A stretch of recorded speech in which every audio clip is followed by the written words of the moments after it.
My name is Emma, I am 32 years old, and I live in a quiet suburban town in the United States. My father always said family comes first, but he didn't mean my family. He meant his comfort, his image, and his golden child, my sister, Jennifer. It happened over a pot roast I had paid for, in a house I was secretly keeping afloat. My 6-year-old daughter, Maya, was sitting next to me. She was nervous. She had just gotten her hearing aids 2 days ago. They were small and pink, and she was so proud of them because they finally let her hear the birds outside. She reached up to adjust the volume because the clinking of silverware was a little loud for her new ears. That was all it took. Jennifer pointed her fork right at my daughter's face. God, can she stop fiddling with that thing? She looks like a little robot girl. I froze. I looked at my mother. I looked at my father. I waited for them to protect their grandchild. Instead, Dad took a sip of wine and chuckled. Relax, Emma, don't be so sensitive. It's just a joke. Just tell her to hide the device with her hair. It affects the whole family image. My husband, David, didn't say a word. He just stood up, walked to the front door, and opened it wide. The cold air rushed in, but it was nothing compared to the ice in his eyes as he looked at my parents. But before I tell you how everything flipped, like and subscribe, drop a comment. Where are you watching from? My name is Emma. I am 32 years old. The drive home from my parents' house was silent. Usually, David and I would debrief after a family dinner. We would talk about the food, or some sports game my dad mentioned, or how much the kids had grown. But tonight, the silence in the car was heavy. It felt like there was a physical weight sitting on the backseat between us and Maya. Maya was asleep in her car seat. I checked the rearview mirror every 30 seconds just to make sure she was okay. Her head was tilted to the side, her mouth slightly open. I could see the faint outline of the pink plastic device behind her ear. It's just a joke, my dad had said. The words replayed in my head like a broken record. It's just a joke, don't be so sensitive. I gripped the steering wheel so hard my knuckles turned white. David was driving, staring straight ahead at the dark road. I could see the muscle in his jaw jumping. He was furious. He had every right to be. But underneath his anger, I felt my own shame burning a hole in my stomach. I hadn't defended her fast enough. David had to open the door. David had to kick them out. I had frozen. Why did I freeze? Because for 6 years, I had trained myself to freeze. I had trained myself to be invisible. I had trained myself to be the wallet, the fixer, the safety net, but never the person with a voice. It started 6 years ago. That was when I launched my company, Aura Acoustics. Nobody in my family knew what I actually did. To them, I was just doing some computer stuff or freelancing. They didn't understand technology, and they didn't care to learn. When I tried to explain that I was developing new algorithms for hearing assistance, my mother would wave her hand and say, "That sounds boring, dear. Pass the salad." So I stopped trying to explain. I let them think I was scraping by. I let them think I was lucky to have a husband like David who worked in construction management. They thought David paid our bills. They thought I was a stay-at-home mom with a hobby. But the truth was sitting in a bank account they couldn't see. The first time I paid for them, it wasn't a big decision. It was an emergency. My dad had a heart scare. The insurance didn't cover the specific specialist he needed. My mom was crying at the kitchen table, looking at a bill for $5,000. "We just don't have it," she had sobbed. "We'll have to go to the general clinic." I couldn't watch them suffer. I went to the bathroom, transferred the money to my personal checking account, and came back out. "I have some savings," I lied. "From a project I finished, I can pay it." They didn't ask where the project came from. They didn't ask if I needed that money for rent or groceries. My mom just snatched the check from my hand and said, "Thank God, at least you're good for something." That was the phrase that stuck. At least you're good for something. It became a pattern. A terrifying, expensive pattern. 3 years ago, my sister Jennifer got divorced. She wanted her kids, Leo and Sarah, to go to Westbrook Academy. It is the most elite private school in the state. The tuition is $45,000 a year. Per child. Jennifer didn't have a job. She had alimony, but it wasn't enough for Westbrook. She called a family meeting. She cried about how her children needed stability. She looked at my parents, who were retired and on a fixed income. Then she looked at me. "Emma," she said, wiping her eyes, "you don't have a mortgage, right? David built your house. Maybe you could contribute. It's for the family legacy." I wanted to scream. I wanted to say, my husband built our house with his hands, but I paid for the land and materials with my hard work. But I didn't. I looked at my niece and nephew. I loved them. I didn't want them to suffer because their mother was irresponsible. Okay, I said. I'll handle the tuition. Direct deposit is best, Jennifer said instantly. She stopped crying immediately. I'll send you the school's routing number. $90,000 a year, for 3 years. That is $270,000. Did she ever say thank you? No. Last Thanksgiving, she told the table, it's so hard raising kids alone. I do everything by myself. Nobody helps me. I was sitting right there. I was chewing my turkey, swallowing the rage along with the dry meat. I had paid for her children's education, and she claimed nobody helped her. Then there was the country club. My parents had been members for 30 years. It was their entire social life. When Dad retired, the $18,000 annual fee became a burden. They were going to quit. I couldn't let them lose their friends. I set up an autopay from my business account. I told them, don't worry, I handled it. Dad slapped me on the back. Good girl, keep the family name on the locker. He didn't treat me like a successful daughter. He treated me like a vending machine that occasionally dispensed favors. Then came the car, my dad's Mercedes. He needed it for appearances. Another lease I took over. Then my mom's holistic medical treatments that weren't covered by insurance. Another credit card I paid off every month. And finally, my brother Tom. Tom was the entrepreneur of the family. He had started a craft brewery, a gym, and a consulting firm. All of them failed. Last year, he needed a bridge loan of $50,000 to keep his latest venture, a custom sneaker business, afloat. I just need a leg up, Emma, he had said, cornering me in the kitchen. You know how it is. You do your little computer work. You know business is hard. Little computer work. My company had just signed a contract with 3 major hospital systems in Europe. I was managing 200 employees. But to Tom, I was just his little sister doing computer work. I gave him the money. I didn't call it a loan. I knew I would never see it again. I did the math in my head as we drove down the highway. Tuition, $270,000. Country club, $54,000. Cars and medical, $80,000. Tom's loans, $100,000. Over $500,000. I had spent over $500,000 on people who just called my daughter a robot.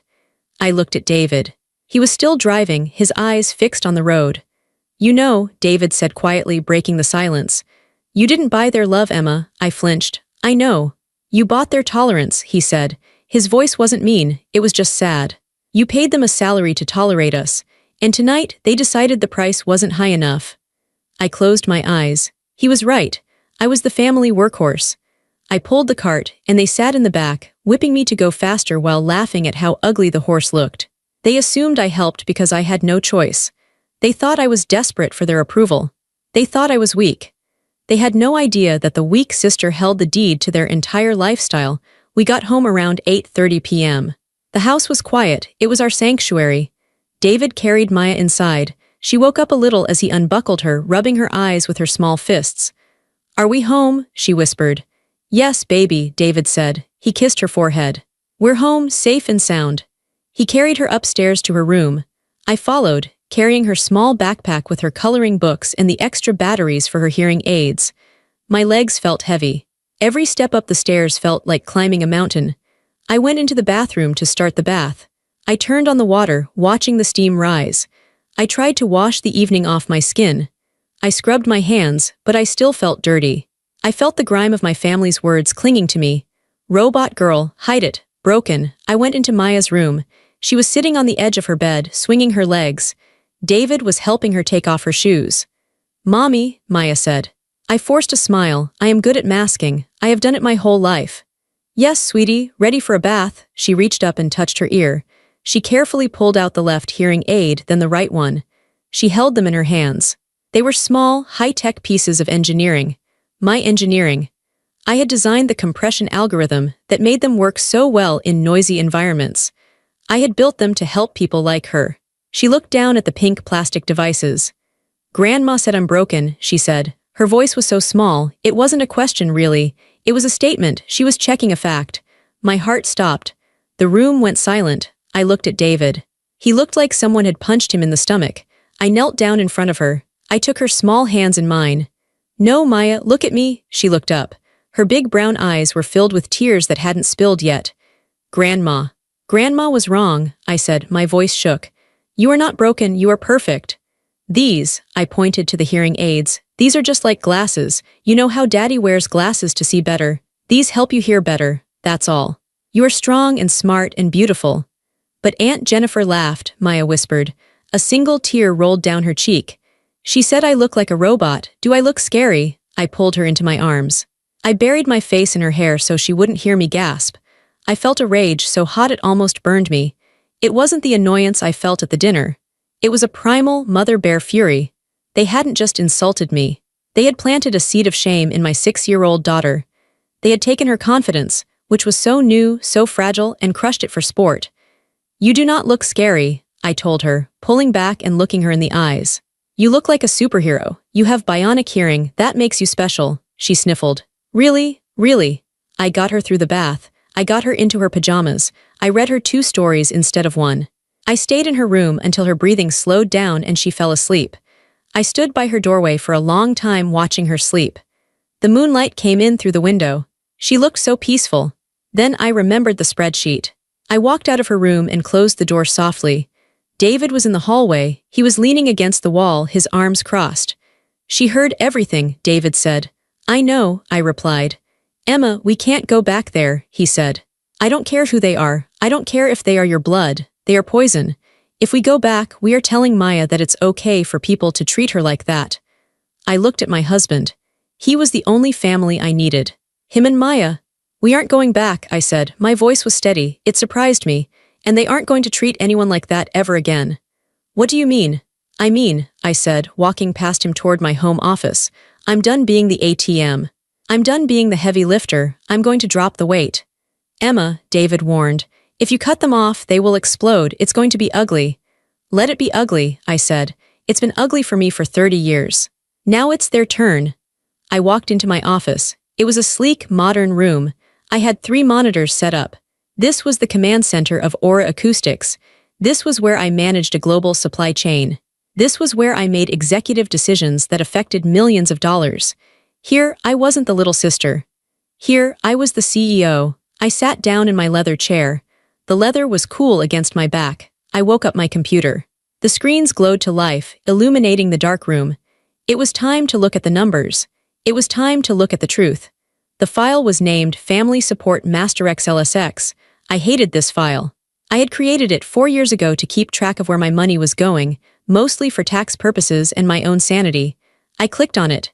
It opened instantly, a grid of colorful cells and endless numbers. I scrolled down. Row 4. Jennifer Education Trust. Status, active. Monthly auto draft, $7,500. I stared at the number. $7,500 a month. That was more than most people made in 3 months. I paid that so Jennifer could drive her Range Rover to the pickup line and brag about how her kids went to Westbrook. I remember Jennifer's face at dinner tonight. The way she pointed her fork. The way she sneered. Robot girl. My hand moved to the mouse. I didn't feel sad. I didn't feel guilty. I felt cold. I felt precise. I opened my banking portal in a separate window. I logged in. The interface was familiar. I navigated to recurring transfers. There it was, Westbrook Academy. I clicked Edit. Then I clicked Cancel Series. A pop-up box appeared. Are you sure you want to cancel this recurring payment? Yes, I said out loud to the empty room. I am sure. Click Status Cancelled. I went back to the spreadsheet. I highlighted the row red. Next, row 12, Mom and Dad Country Club membership. Status Active. Monthly auto draft, $1,500. I thought about my dad. It's just a joke. Don't be so sensitive. He cared more about his golf handicap than his granddaughter's dignity. He wanted the prestige of the club, but he didn't want the daughter who paid for it. He wanted the money, but he didn't want the connection. Fine, he could have the connection or lack thereof. I went to the bank tab, found the country club transfer. Click Cancel, Confirm, Gone. I felt a strange sensation in my chest. My heart was beating slower, not faster. It was a release. Every click was like cutting a heavy sandbag off a hot air balloon. I was getting lighter. Row 15, Dad Merced's lease. Status Active, Autopay, Cancel. Row 22, Mom Dr. Arrington Specialist. Status Active. Credit card on file. I logged into the credit card portal. I removed my card from the authorized user list for the clinic. Cancel. Row 30, Tom Business Support Loan. Status, monthly transfer $2,000. Tom. My big brother, the one who used to lock me out of the house when we were kids. The one who told me my business idea was cute, but would never scale. He was using my money to pay rent on a warehouse for shoes that nobody was buying. I didn't just cancel the transfer. I called the bank's automated line to put a stop payment on the check that was scheduled to go out tomorrow morning. Click, cancel, confirm. I worked down the list. Netflix subscriptions, phone plans. The landscaper who did my parents' yard. The cleaning service for Jennifer's house. I paid for all of it. I had wrapped them in cotton and insulated them from the real world. I had created monsters. I had fed them, and when they got big and strong, they tried to eat my child. It took me 45 minutes. When I was done, the active column was empty. The scheduled payments tab in my bank account was blank. I sat back in my chair. The room was silent. My phone was sitting on the desk. It was black and quiet. It was 11 p.m. They were all asleep. They were sleeping in beds I paid for, dreaming dreams I subsidized. They had no idea that while they slept, the ground beneath them had disappeared. I closed the laptop. The click of the lid shutting sounded like a gunshot in the quiet house. I stood up and walked to the window. I looked out at the street. It was dark. I'm sorry, I whispered, but I wasn't talking to them. I was talking to the old Emma, the Emma who tried so hard to be good, the Emma who thought she could buy her way into a family photo. She was gone now. And the woman who replaced her wasn't writing any more checks. The morning started like any other Tuesday. I made coffee. I made oatmeal for Maya. I packed her lunch, a turkey sandwich cut into star shapes. I put a little note in her lunchbox that said, "I love you, Supergirl." Maya seemed okay. Kids are resilient. She was playing with her cereal, but she wasn't wearing her hearing aids. They were sitting on the counter. "Do you want to put your ears on?" I asked gently. She shook her head. "Not today." "Okay," I said. I didn't push. "Maybe later." That small refusal, her fear of her own device, hardened my resolve like concrete. David took Maya to school. I stayed home. I sat at the kitchen island with my coffee and my phone. It started at 9:15 a.m. My phone buzzed. It was Jennifer. I didn't answer. I took a sip of coffee. It buzzed again immediately. Then a text, "Jennifer, Emma. The school just called. They said the tuition transfer bounced. It's embarrassing. Fix it ASAP." I stared at the screen. "Fix it, not please." "Not is something wrong, just a command," I typed back. I canceled it. I watched the 3 little dots appear instantly. "Jennifer, what do you mean you canceled it? Is this a joke? They are going to kick Leo and Sarah out of class if it's not paid by noon." "Emma. Then you should probably go pick them up." My phone started ringing. Jennifer again. I declined the call. 5 minutes later my dad called. I let it go to voicemail. 10 minutes later the house phone rang. We still had a landline for emergencies. I let it ring. By 10 a.m., my phone was vibrating so constantly it was moving across the counter. "Mom, Emma, Dr. Arrington's office said the card was declined. I'm at the front desk. This is humiliating. Call them now." "Tom, yo, the transfer didn't hit. I have a vendor waiting." "What's going on? Dad, pick up the phone. The club manager just called me. They said our membership is suspended for non-payment. Do you have any idea how bad this makes me look?" It was a symphony of entitlement. Not a single person asked if I was okay. Not one person asked if I had lost my job, or if I had been hacked, or if I was sick. They only cared that the tap had run dry. I finished my coffee. I washed the mug. I dried it and put it away. Then I sat down and sent one group text to all of them. "Mom, Dad, Jennifer, Tom, Emma, I am no longer funding your lives. The transfers are canceled. The cards are closed. Do not ask me for money again. Handle your own expenses." I put the phone down. The reaction was nuclear. Jennifer sent 20 texts in a minute. She called me selfish, cruel, a monster. She said I was punishing innocent children. "Jennifer, how can you do this to Leo and Sarah? They love that school. You are destroying their future because of a little joke at dinner. You are psychotic." I replied, "You can pay for their future. You are their mother." Tom texted, "I'm going to lose the warehouse. You promised to help. We had a deal." I replied, "We didn't have a deal. I was giving you a gift. The gift is over." My dad left a voicemail. I listened to it on speakerphone. His voice was shaking with rage. "Emma, you listen to me. You fix this right now. You don't embarrass this family. You don't hold money over our heads like some tyrant. You unfreeze those accounts or don't bother coming to Christmas." I laughed. It was a dry, humorless sound. Christmas? He thought threatening me with less time with them was a punishment. David, I called out. David had just walked back in the door. Yeah, we're free for Christmas, I said. He looked at my phone, which was lighting up like a disco ball. He looked at the calm expression on my face. They noticed? He asked. Oh, they noticed, I said. Jennifer is getting kicked out of Westbrook. Dad lost the club. Mom is stuck at the doctor's office. Are you okay? David asked. He walked over and put his hands on my shoulders. I took a deep breath. Was I okay? My family hated me. They were calling me names. They were panicking. Their lives were falling apart because I refused to carry them anymore. But then I looked at the counter where Maya's hearing aids were sitting. I thought about her face when she asked if she was broken. I'm better than okay, I said. I'm free. But it wasn't over. I knew them. They wouldn't just text and call. They would come here. They would demand a face-to-face. They would try to bully me into submission like they always did. They thought I was just throwing a tantrum. They thought I would cave in an hour. They were about to find out that I wasn't just a sister or a daughter anymore. I was a CEO who had just fired her worst employees. Around noon, a car pulled into the driveway. It was my parents. Dad slammed the car door so hard I felt it in the floorboards. Here we go, David said, stepping in front of me. No, I said, moving him aside gently. I've got this. I walked to the front door. I didn't open it. I waited. Dad pounded on the glass. Emma, open this door. We need to talk. I unlocked it and opened it. I stood in the doorway. I didn't invite them in. What is wrong with you? Mom screamed. She looked frantic. Her hair was messy. Do you know how embarrassing it was? The receptionist cut up the card in front of me. You cut us off, Dad shouted. His face was red. Because of a joke. You ruined the family over a joke. It wasn't a joke, I said. My voice was low and steady. It was abuse, and I'm done paying for my abusers to live in luxury. Abusers? Dad scoffed. We are your parents. We gave you life. And I gave you a lifestyle, I said. For 6 years, I paid for everything, and you treated me like dirt. You treated my daughter like a freak. We didn't, Mom cried. We love Maya. Jennifer was just. She was just stressed. She didn't mean it. She meant it, I said. And you laughed. You all laughed. So what? Dad yelled. You're going to bankrupt us. You're going to let your brother fail. You have the money. We know David makes good money. You're just being greedy. I stared at them. They still didn't get it.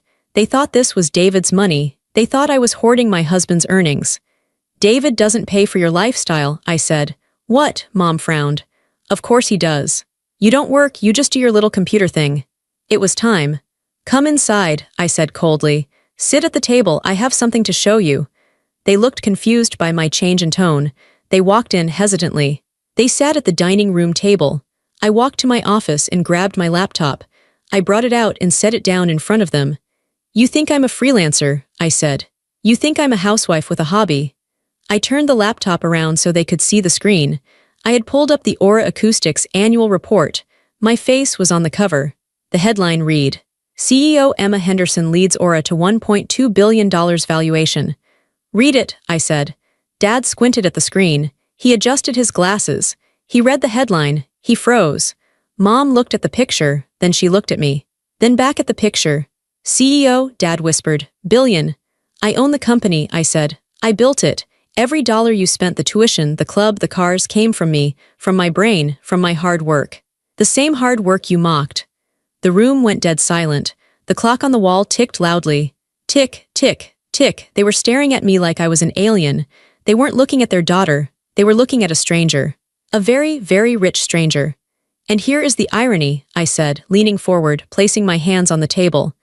My company makes medical devices. We make hearing aids. The device you mocked. The one Jennifer called robot parts. That device made me a fortune. That device paid for your country club. I saw the realization hit them like a physical slap. So, I stood up straight. Get out of my house, and don't come back until you learn some respect. But don't expect the money to ever turn back on. That part of our relationship is dead. The silence in my dining room was thick enough to choke on. My parents were still staring at the laptop screen. My face, their daughter's face, looked back at them from the digital annual report. Billion, with a B, my dad stammered. His voice was barely a whisper. All the bluster, all the anger he had walked in with had evaporated. It was replaced by shock. Yes, I said, with a B. My mother reached out a shaking hand and touched the screen as if she needed to verify it was real. But, you said you were doing freelance work. You said it was just projects? I told you I was building a company, I corrected her. 6 years ago, I told you I had a startup.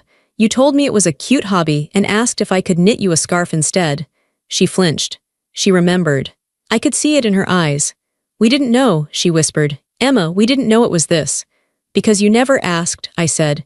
You never asked me a single question about my work, not once.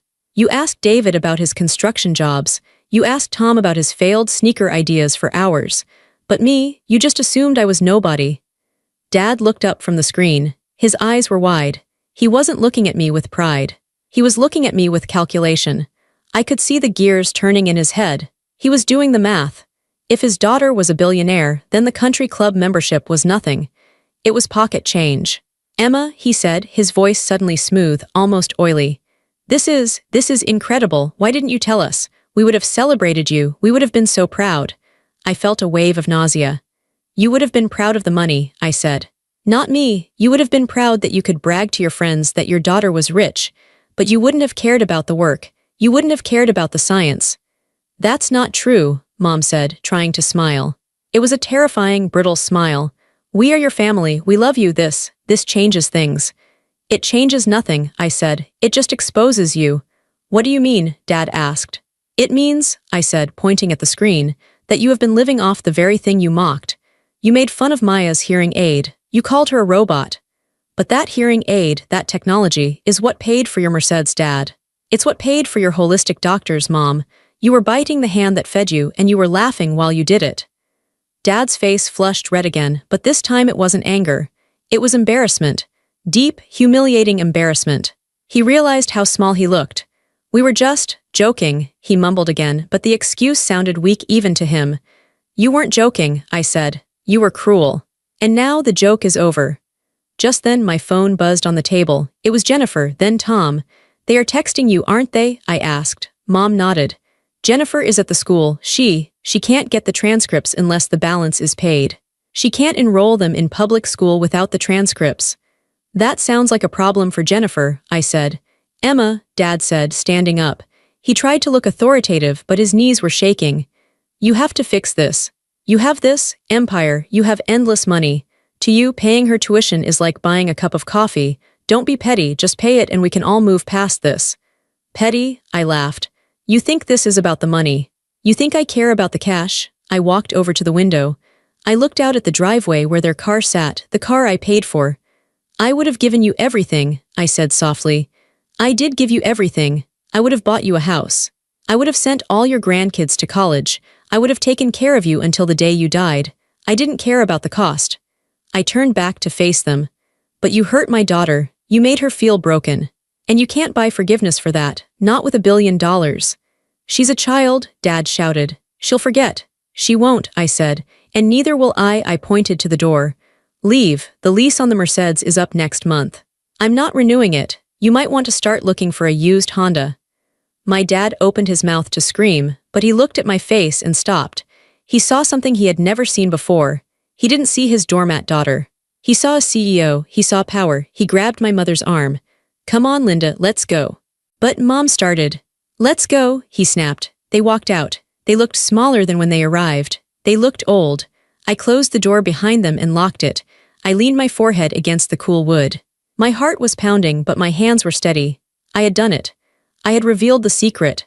And the look on their faces, the shock, the greed, the shame, was worth every penny I had ever spent. The next 2 weeks were a masterclass in consequences. I didn't do anything malicious. I didn't sue them. I didn't slander them. I simply stopped. I removed my hands from the wheel of their lives, and without me steering, they crashed immediately. Jennifer was the first to fall. She couldn't pay the Westbrook tuition. She tried to negotiate with the headmaster. She tried to cry in his office. But private schools are businesses. No money, no seat. She had to pull Leo and Sarah out mid-semester. It was a small-town scandal. Everyone knew. The perfect mom who looked down on everyone else was suddenly filling out paperwork for the local public elementary school. I heard from a friend that Jennifer had a meltdown in the grocery store when her card was declined for a bottle of expensive wine. She had to put it back. Tom was next. My brother, the entrepreneur. Without my monthly injection of cash, his warehouse rent went unpaid. The landlord locked him out in 3 days. Tom tried to call me 50 times. I blocked his number. He had to move all his unsold shoes into his garage. His wife, who had gotten used to the lifestyle I funded, was reportedly furious. She told him to get a real job. For the first time in his life, at age 34, Tom had to update his resume.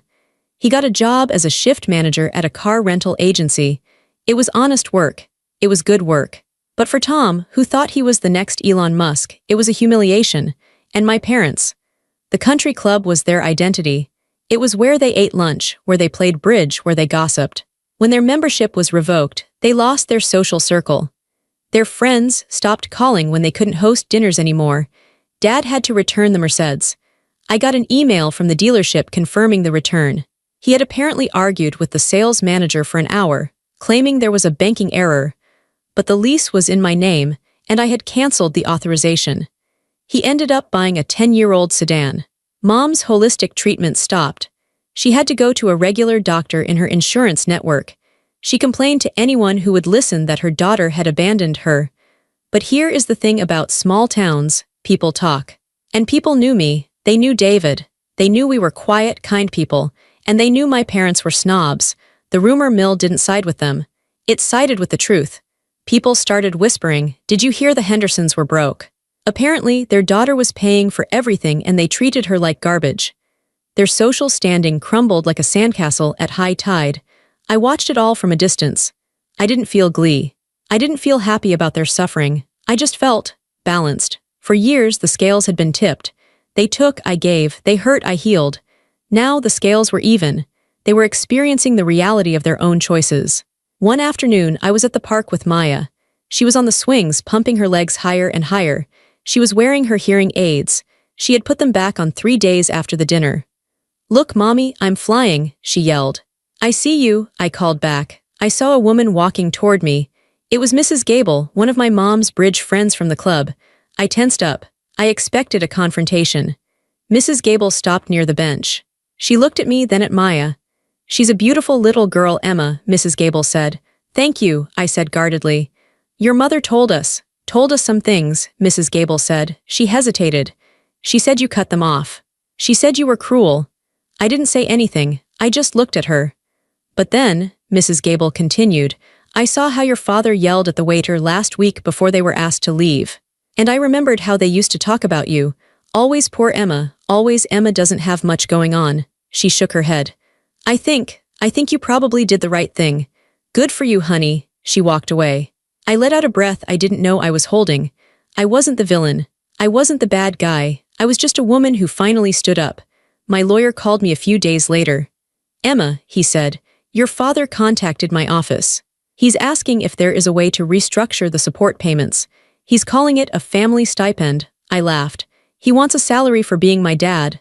"Essentially," the lawyer said. "He says they have become accustomed to a certain standard of living." "Tell him," I said, "that the standard has changed. Tell him the Bank of Emma is permanently closed, and if he contacts you again, bill him for the hour." "Understood," the lawyer said.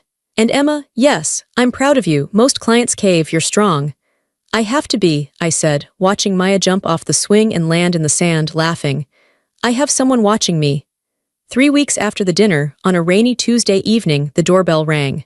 David was at work. Maya was in the living room watching cartoons. I looked at the security camera feed on my phone. It was my mother. She was alone. She wasn't wearing her usual designer trench coat. She was wearing a simple raincoat. She looked wet and small. I debated not opening the door, but she was my mother, and she was alone. I opened the door. "What do you want?" She didn't barge in. She didn't yell. She just stood there, shivering slightly.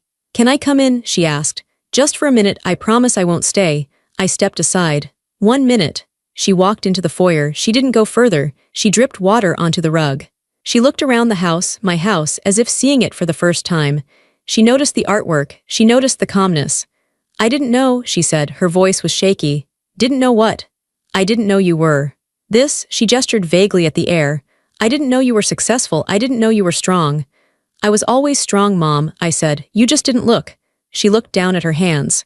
"Your father, he's angry. He's so angry. He feels like a fool."